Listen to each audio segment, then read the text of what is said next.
ফজরের নামাজ পড়া একটু কোরআন তেলাওয়াত কইরা এরপরে কৃষি কাজ করেন, আইসা জোহর পড়েন, জোহরের পর খানা টানা খাইলেন, একটু শুইলেন, আসরের পরে দেখলেন বাজারে, বাজার সাজার কইরা আসলেন, মাগরিব পড়লেন, এশার নামাজের আগে খানা খেয়ে ফেলবেন, নামাজ পড়ে আবার ঘুমায় যান, আবার ফজর পড়েন, আবার এইভাবে আপনার কৃষি কাজ, রিক্সা ইত্যাদি আছে কাজ করেন। এইভাবে আপনি দিনটা কাটান সহজ ভাবে।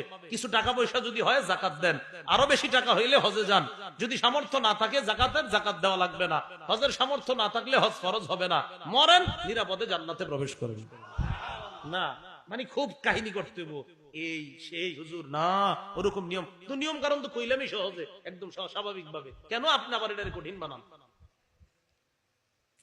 এই জন্য 1 নাম্বার আকীদা বিশুদ্ধ। আল্লাহ আমাদের সকলকে বিশুদ্ধ আকীদা, পিওর 100% খাঁটি আকীদা নিয়ে কবরে যাওয়ার তৌফিক দান করুন।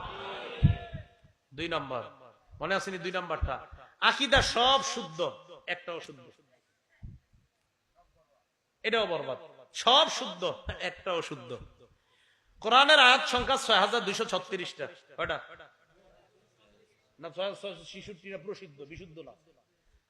এটা কি প্রসিদ্ধ, বিশুদ্ধ না।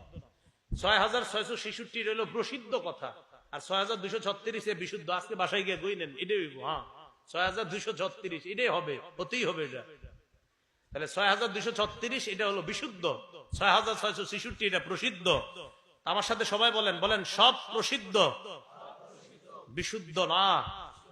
সব বিশুদ্ধ, বিশুদ্ধ। সব বিশুদ্ধ, বিশুদ্ধ, কিন্তু সব প্রসিদ্ধ বিশুদ্ধ হওয়া জরুরি না। যেমন ছোটবেলা থেকে প্রসিদ্ধ কথা শুনছেন, সালাম দিলে 90 নেকি। এটা কোন জায়গায় আছে কথাটা? হ্যাঁ আমিও শুনছি, কিন্তু এই যে এটা তো থাকতেও মতো কোথাও। এই দেখছেন আপনাদের চেহারা অনেকের কেমন হয়ে গেছে, হুজুর এটা কি কইলেন আপনি? আমরাও তো এটাই মনে করি। এটা প্রসিদ্ধ হয়ে গেছে ছোটবেলা থেকে, যে সালাম দিলে 90 নেকি। হাদিসে আসছে সালাম দিলে 10, 20, 30 নেকির কথা। এক ব্যক্তি আসসালামু আলাইকুম বলছে, নবীজি বললেন 10। আরেক ব্যক্তি এসে বলছে আসসালামু আলাইকুম ওয়া রাহমাতুল্লাহ, নবী বললেন 20। আরেকজন এসে বলছে আসসালামু আলাইকুম ওয়া রাহমাতুল্লাহি ওয়া বারাকাতুহু, নবীজি বললেন 30। এটা হলো সহিহ বর্ণনা। আর শিথিল আরেকটা বর্ণনা, মানে সহিহ থেকে আরেকটু কম, আর কি শক্তিশালী কম বর্ণনাটা, সেখানে 40 নেকির কথা আসছে। তাহলে আসসালামু আলাইকুমে 10, ওয়া রাহমাতুল্লাহ বাড়াইলে 20, ওয়া বারাকাতুহু বাড়াইলে 30। এটা আসছে হাদিসে, আপনার বিশুদ্ধ হাদিসে। আরেকটা শিথিল সনদে আসছে 40, কিন্তু 90টা করতে আসে, এটা আমি খুঁজি। তাহলে এটা প্রসিদ্ধ কথা। এজন্য সব প্রসিদ্ধ বিশুদ্ধ হওয়া জরুরি না। হ্যাঁ সব বিশুদ্ধ বিশুদ্ধ হতেই হবে। আল্লাহ আমগরে বুঝার তৌফিক দান করেন। তো বলছিলাম কোরআনের 6236টা আয়াত।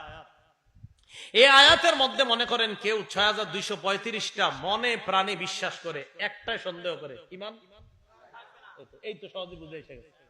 6235টা খাঁটি ভাবে বিশ্বাস করে, একটা আয়াতকে একটু সন্দেহ করে, ইমান। এটা বুঝে থাকলে খতমে নবুয়তের আকীদা বুঝাটা একদম সহজ হবে। বলেন আলহামদুলিল্লাহ। আসতেছি আমরা মূল আলোচনায়। তাহলে 6235টা আয়াত বিশ্বাস করে মনে প্রাণে, একটা আয়াতে যদি খালি সন্দেহ করে, ইমান শেষ।